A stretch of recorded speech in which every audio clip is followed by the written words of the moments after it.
This instruction is to show you how to set up the clock in case the clock has been reset or if you accidentally answer no to the first question on the scoreboard.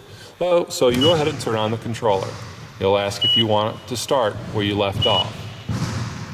And if somebody says no, or if you want to reset the clock, you press no, it will ask you a series of questions.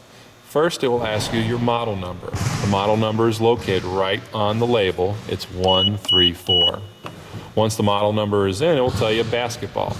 It will ask you if you want to operate wireless. These are wireless controllers, so you say yes. Then the next question is, do you want to run both scoreboards? Since they're separate courts, you always say no to that question. This is scoreboard controller number 1, so you want to say yes to board 1 only. And that's all it takes to set up the controller to communicate with the scoreboard. And as you can see, the scoreboard is now on. If you want to set up the timeout timers, all you have to do is hit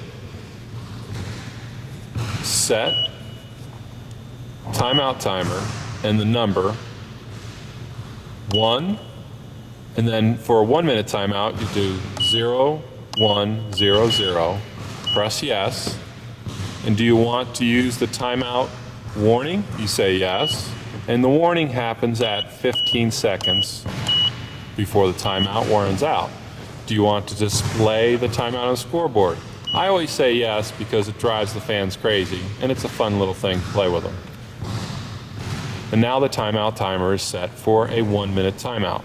If you want to set it the 30-second timeout, you do set start 2, say 0, 0, 3, 0, yes. Do you want to use the warning? Yes. 0, 0, 1, 5, yes. Do you want to display? Yes. And now you have 2 different timeout timers. The 1 is a 1-minute and the 2 is a 30-second timer. To use the 30-second timer, just press start and 2 and it will start clicking down 30 seconds.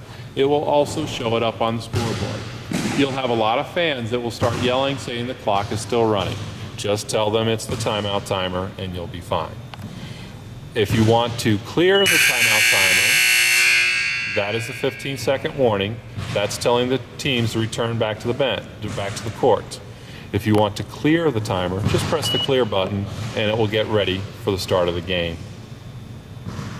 If you want to use the 1-minute timer, you hit start and 1 and you'll see that it counts down. Again, a lot of people don't know that the clock has a timeout timer and they'll yell at you that the timeout timer is running, and just tell them that it is the timeout timer. At that point, this will run down to 15 seconds and the warning horn will sound off.